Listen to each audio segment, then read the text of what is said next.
کھڑی کہاں ہے؟ اور ہماری محبت صرف زبانوں پہ تھرکتے ہوئے نعروں تک ہی محدود تو نہیں ہے. ہماری محبت جو ہے وہ صرف جھنڈیوں اور چراغاں تک محدود تو نہیں ہے. میں جھنڈیوں اور چراغاں کا انکار نہیں کرتا، لیکن یہ ضرور کہتا ہوں کہ کہیں جھنڈیاں تمہارے گھروں کی دیواروں پہ ہی چپکی نہ رہ جائیں. کوئی آگے بڑھیں اور دل کے ایک ایک پرت پہ نام محمد کی جھنڈی لگانا نہ بھولیں.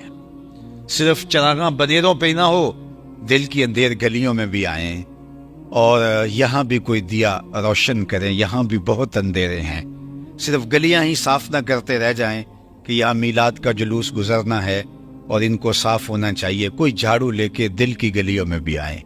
حسد کے، حقد کے، بغض کے، کینے کے، نفرتوں کے بہت سارے ڈھیر دل کی گلیوں میں بھی پڑے ہیں. تمہارا ظاہر بھی صاف ہونا چاہیے، تمہارا باطن بھی صاف ہونا چاہیے. کیونکہ عمومی طور پہ آج کی تاریخ میں ہمارے رویے یہ ہیں کہ ہم ظاہر کی صفائی پہ زور دیتے ہیں اور ہمارا باطن گدلا اور میلا رہتا ہے. سارا زور پیکنگ پہ ہے، جو اندر ہے اس کی طرف ہماری توجہ نہیں ہے. میاں صاحب نے کہا تھا، شیشے اتے کٹا جمیا کنداں چاڑی جاندے. شیشے اتے کٹا جمیا کنداں چاڑی جاندے، جلداں نوئے سانپ کے رکھ دے ورکے پھاڑی جاندے. سارا زور جلدوں پہ نہیں بلکہ اس کے اوراق پہ بھی ہونا چاہیے. اپنے اندر اتر کے دیکھیں ہم کھڑے کہاں ہیں. اللہ کے محبوب تشریف فرما تھے اور حضور نے وضو فرمایا. صحابہ وضو کے پانی کو زمین پر نہیں گرنے دے رہے، وہ پانی کسی کے ہاتھوں پہ آتا ہے. آپ نے محبت کی لوک داستانیں پڑھی ہوں گی، لیکن یہ کہانی آپ نے کسی لوک داستان میں نہیں دیکھی ہوگی کہ محبوب لعاب پھینکے اور وہ محب کے ہاتھوں پہ ہو. یہ آپ کو یہی نظر آئے گا. اللہ اکبر. بلکہ ایک دن حضور نے پچھنے لگوائے اور ایک لگن میں خون جمع ہو گیا. ایک صحابی سے کہا، اس کو ایسی جگہ ٹھکانے لگاؤ جہاں کسی کے قدم نہ پہنچے. وہ گئے اور ایک پتھر کی اوٹ میں بیٹھ کے نوش جاں کر لیا. واپس پلٹے تو حضور نے فرمایا، ٹھکانے لگائے؟ جی جی حضور، ایسی جگہ پہ جہاں کسی کے قدم نہیں جا سکتے. حضور مسکرائے اور فرمایا، لعلک شربت، شاید تم نے پی لیا ہے. قال نعم، جی حضور، میں نے سوچا ایسا مشروب کہاں ملے گا. میرے خون میں آپ کا خون شامل ہو جائے تو اور سعادت کیا چاہیے. حضور ناراض نہیں ہوئے کہ تم نے خون کیوں پیا، بلکہ فرمایا، یا غلام قد حررت نفسک من النار، اے بیٹے تو نے اپنے آپ کو آتش دوزخ سے بچا لیا ہے. تو حضور کے لعاب کو زمین پہ نہیں گرنے دیتے، حضور کے خون کو زمین پہ نہیں گرنے دیتے. حضور وضو کرتے ہیں تو وہ اترن حضور کے وضو کا غسالہ نور، حضور کے وضو کا بچا ہوا پانی جو اعضاء سے چھو کر نیچے گرتا ہے، وہ اپنے ہاتھوں پہ لیتے ہیں اور پھر اپنے چہروں پہ مل لیتے ہیں. اور جسے وہ پانی میسر نہیں آتا، وہ کسی صحابی کے گیلے ہاتھوں سے ہاتھ رگڑ کے اپنے چہرے پہ مل لیتے. جنہ اکھیاں دل بر ڈٹھا او اکھیاں ہی تک لیاں، تو ملیوں تا ساجن ملیا ہن آساں ہی لگ رہیاں.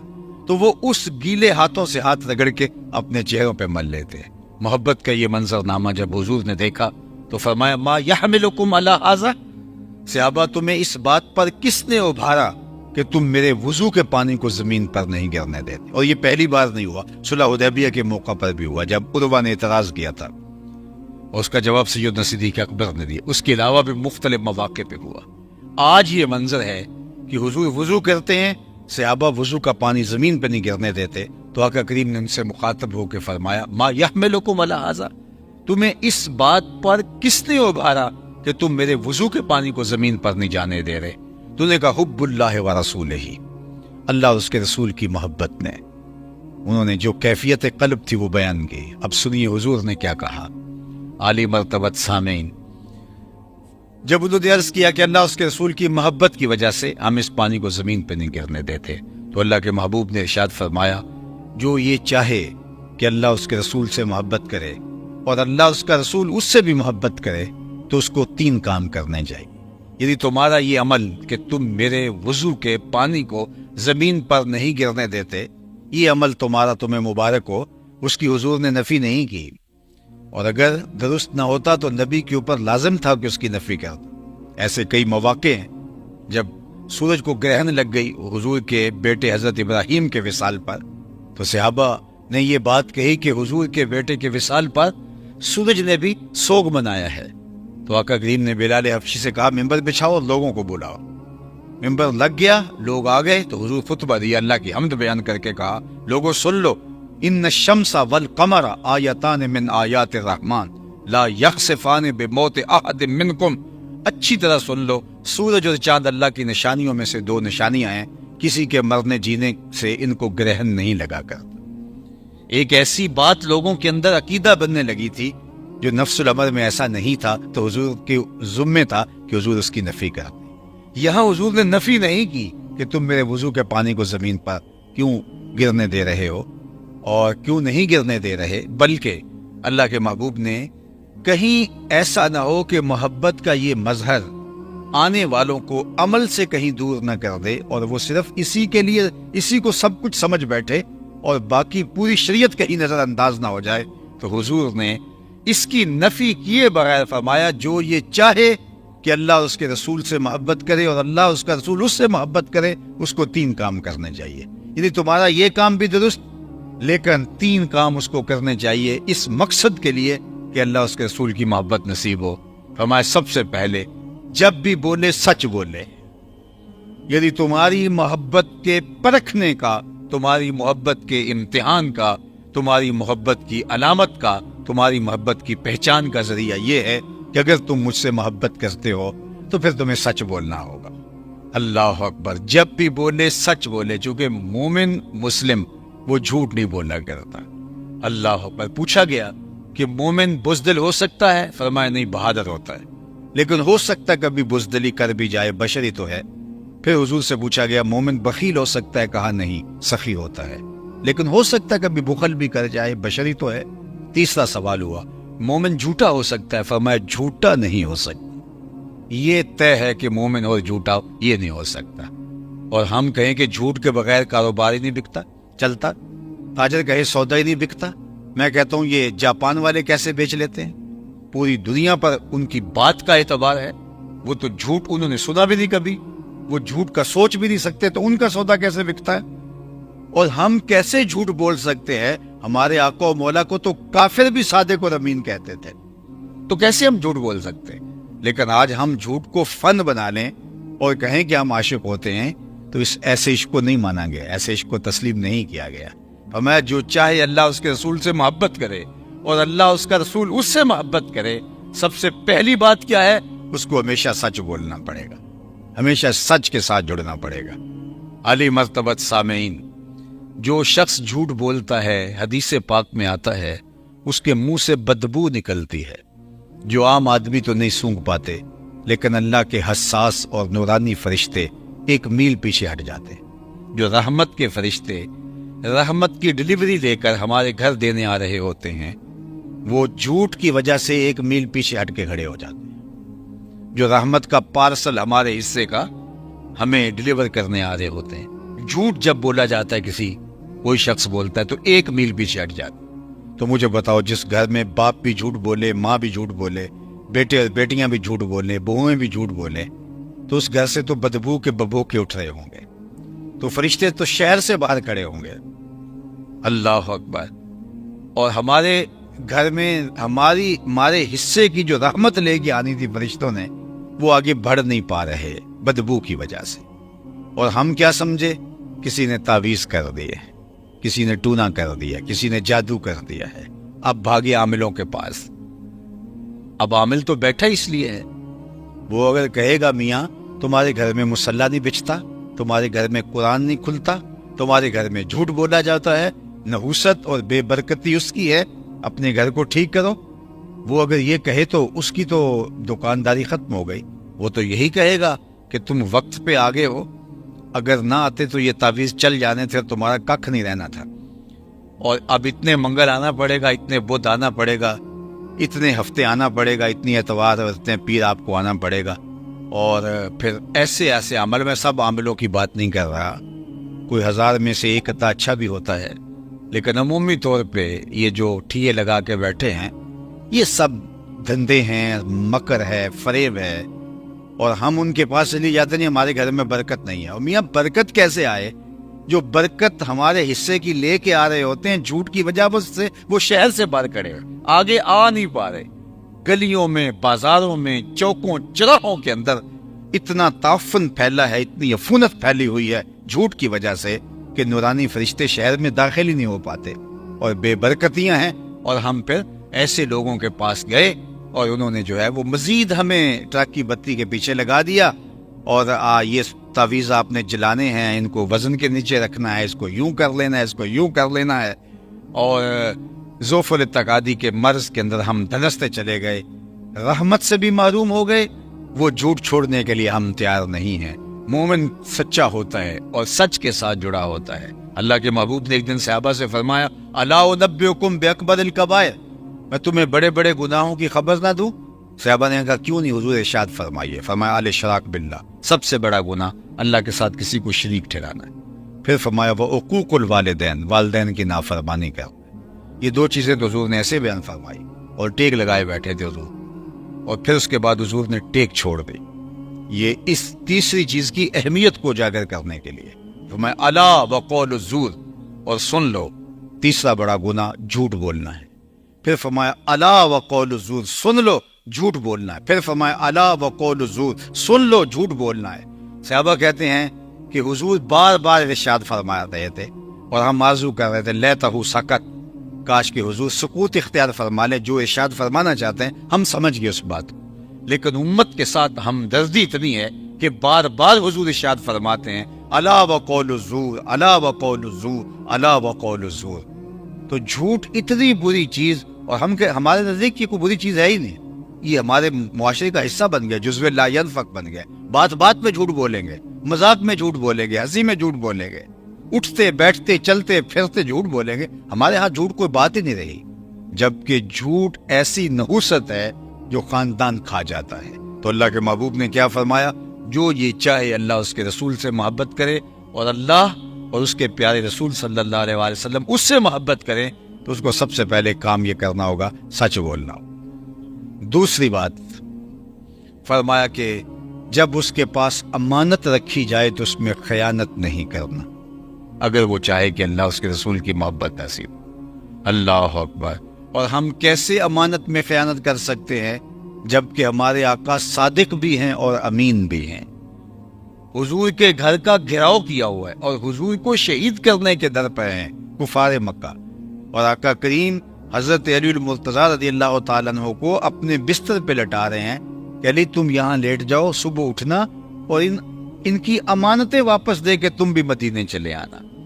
جو جان کے دشمن ہیں ان کی امانتوں کا اتنا خیال ہے. اگر کسی نے امانت کی ادائیگی کا حسن سیکھنا ہو تو وہ آمنہ کے لال سے سیکھے. اور تیسری بات اللہ کے محبوب نے فرمایا کہ جو تمہاری ہمسائیگی میں آ بسے تو اس کا حق مجاورت ادا کرے، اگر تم چاہو کہ اللہ اس کے رسول کی محبت نصیب ہو. اللہ جو تمہارے ہمسائے میں آ بسے. فرمایا کہ ہمسائے کے بارے میں اس قدر تاکیدات کی گئی ہیں کہ مجھے لگا کہ جس طرح ہمسایہ وراثت میں حقدار ٹھہرا دیا جائے گا اور قیامت کے دن سب سے پہلی شکایت جو اللہ کے حضور پیش کرے گا وہ ہمسایہ ہوگا. یہ تو آپ نے سنا علماء سے کہ سب سے پہلا سوال نماز کا ہوگا، سب سے پہلا فیصلہ قتل کا ہوگا، اور سب سے پہلے سوال جو کرے گا، شکایت جو لگائے گا وہ ہمسایہ لگائے گا. یہ ہے محبت کی پرکھ. شاید کوئی یہ سوچ رہا ہو آپ نے مشکل پینڈے ڈال دیا، ہم نے تو آسان راستہ ہمیں چاہیے تھا کہ ہم بس 4 نعرے لگائیں، ایک جلسہ کروائیں اور عاشق کے رسول بن جائیں. مجھے کیا اعتراض ہے اگر 4 نعروں سے کسی کو عشق کی سند مل جائے. میں اپنی فطرت میں بخل تو نہیں رکھتا، لیکن یہ جو معیار دیا ہے یہ آمنہ کے لال نے دیا ہے. اگر تم چاہتے ہو کہ اللہ اس کے رسول سے محبت کرو اور اللہ اس کا رسول تم سے محبت کرے تو پھر تمہیں اس معیار پہ اترنا ہوگا. جب بھی بولو گے سچ بولو گے، جب بھی تمہارے پاس امانت رکھی جائے گی اس میں خیانت نہیں کرو گے، اور جب تمہاری ہمسائیگی میں کوئی آ بسے تو پھر ہمسائیگی کا، مجاورت کا تم حق ادا کر. تو عالی مرتبت سامعین، آئیے آج کے اس اجتماع میں، آج کی اس کانفرنس کے اندر میں اور آپ اپنا جائزہ لیں کہ ہم دعوی محبت تو کرتے ہیں، لیکن اس محبت کا جو معیار ہمیں بتایا گیا اس کے مطابق ہمارا نصاب پورا ہے یا نہیں ہے۔ اگر نہیں ہے تو ہمیں اس نصاب کو پورا کرنے کی کوشش کرنی چاہیے، اس لیے کہ محبت کے بغیر تو زندگی ہی نہیں ہے۔ اور اگر ہم سمجھتے ہیں کہ کوئی نہیں، یہ بندہ جو کہہ لے ہم نے تو اپنی خواہشات کے مطابق چلنا ہے، اپنی مرضی کے مطابق چلنا ہے، تو پھر صاحب ہم جو ہے وہ یہ پھر رسم ادا کر رہے ہیں۔ اللہ مجھے بھی توفیق دے اور آپ کو بھی توفیق دے کہ ہم اپنی محبت کو اس معیار کی مطابقت کے اندر دیکھیں اور لائیں، اور پھر وہ محبت اگر اس معیار کی مطابقت میں آ جاتی ہے تو پھر اس کے بارے میں اقبال نے کہا تھا کہ محمد سے وفا تو نے تو ہم تیرے ہیں، یہ جہاں چیز ہے کیا لوح و قلم تیرے ہیں۔ یعنی حضور سے اگر وفا کا رشتہ مستحکم کر لیتے ہو تو پھر قلم بھی تمہارے ہاتھ میں رکھ دیں گے، کتاب بھی تمہیں دے دیں گے، تختی بھی تمہیں دے دیں گے، جو لکھنا ہوا خود ہی لکھ لینا۔ تمہاری تقدیر کے فیصلے واشنگٹن میں نہیں ہوں گے، بلکہ خدا بندے سے خود پوچھے گا بتا تیری رضا کیا ہے۔ لیکن اس کی شرط لگائی کہ حضور سے وفا کا رشتہ، وہ محبت جو مطلوب ہے شریعت کا مطلوب، جو مقصود ہے شریعت کا مقصود، اس مقصود محبت کے دائرے میں جب آ جاتے ہیں تو میرے رب کا وعدہ ہے اور اللہ کے وعدے سچے ہیں، وَأَنْتُمُ الْأَعْلَوْنَ إِن كُنتُم مُؤْمِنِينَ، تم مومن بن کے دکھاؤ، عزتوں کا تاج تمہارے ہی سر پہ رکھوں گا۔ یہ کافر لگتے کیا ہیں؟ لیکن تم معیار پہ تو پورا اترو، تم معیار پہ پورا اترنا ہی نہیں چاہتے، اور تم چاہتے ہو کہ ہمیں انعام مل جائے، تو یہ اللہ کا ضابطہ نہیں ہے، یہ اللہ کا قانون نہیں ہے۔ وہ پیر صاحب کے پاس ایک مرید صاحب آتے ہیں کہ جناب دعا کرو کہ میں بورڈ میں پہلی پوزیشن لے جاؤں۔ انہوں نے کہا ماشاءاللہ بیٹا آپ کے نمبر اچھے آ جائیں گے، تو بتائیے پیپر آپ کے اچھے ہوئے تھے؟ تو اس نے کہا پیپر تو میں نے دیے ہوئے نہیں۔ تو کہا کہ تم مجھے احمق سمجھتے ہو یا خود احمق ہو؟ مجھے بتاؤ کہ تم نے پیپر دیے ہی نہیں اور مجھے کہہ رہے ہو کہ بورڈ میں پہلی پوزیشن آ جائے، یہ کیسے ممکن ہو سکتا ہے؟ تو جس نے کوئی محنت ہی نہیں کی، جس نے کوئی اپنے آپ کو آگے لے جانے کے لیے کوئی ورک ہی نہیں کیا، ہوم ورک ہی نہیں کیا، جس نے محنت ہی نہیں کی، شریعت نے جو نصاب ایک مومن کا دیا ہے اس نصاب کو اس نے کبھی پڑھا ہی نہیں ہے، عملاً اس کا کبھی اپنے آپ کو جو ہے وہ اہل ہی نہیں بنایا، اور وہ کہتا ہے اللہ ہم دنیا کے اوپر پیچھے کیوں رہ گئے ہیں؟ تو میاں تم کیوں آگے ہو گئے؟ تنے مردہ سے بیزار ہے حق، خدائے زندہ زندوں کا خدا ہے۔ وہ کافر بھی محنت کرے گا تو وہ اجر پائے گا، یہ اللہ کا ضابطہ ہے۔ یہ الگ بات ہے کافر کا صلہ صرف دنیا پہ آخرت میں نہیں ہے، لیکن یہ نہیں ہوگا کہ محنت کافر کرے اور اجر مومن پا جائے، ایسا نہیں ہوگا۔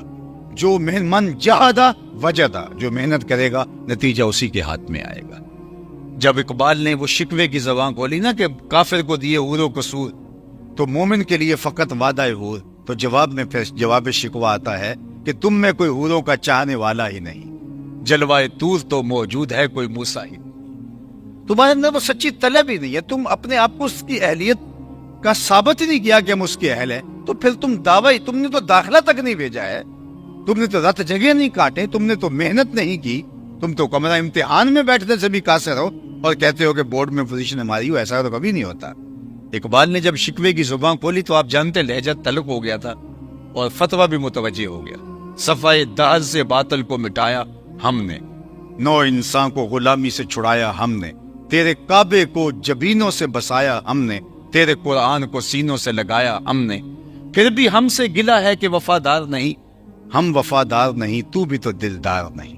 سخت لہجہ ہو گیا، لیکن ذرا اب اس کا جواب سنیے، لفظ وہی ہے، صرف صیغہ بدلتا ہے۔ اب آواز ادھر سے آ رہی ہے، صفائے دہر سے باطل کو مٹایا کس نے، نو انسان کو غلامی سے چھڑایا کس نے، میرے کعبے کو جبینوں سے بسایا کس نے، میرے قرآن کو سینوں سے لگایا کس نے، تھے تو آبا وہ تمہارے ہی مگر تم کیا ہو، ہاتھ پہ ہاتھ درے منتظر فردا ہو، ہر کوئی مستے مئے ذوق تن آسانی ہے، تم مسلمان ہو یہ انداز مسلمانی ہے، حیدری فقر ہے نئے دولت عثمانی ہے، تم کو اسلاف سے کیا نسبت روحانی ہے، وہ معزز تھے زمانے میں مسلمان ہو کر تم خار ہوئے تارک قرآن ہو۔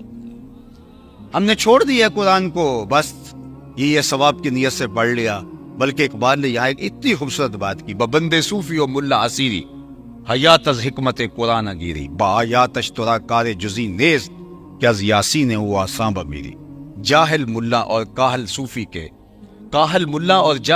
کے تو ایسے پھندے میں پھنسا کہ تو نے قرآن سے زندگی تلاش نہیں کی۔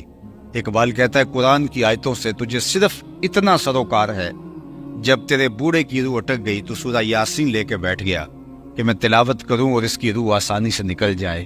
اقبال کہتے اس میں کوئی شک نہیں کہ اس کی روح کو فائدہ ہوتا ہے، لیکن مجھے افسوس یہ ہے کہ تو نے اس قرآن سے مرنا ہی سیکھا، کاش اس قرآن سے جینا بھی سیکھ لیا ہوتا۔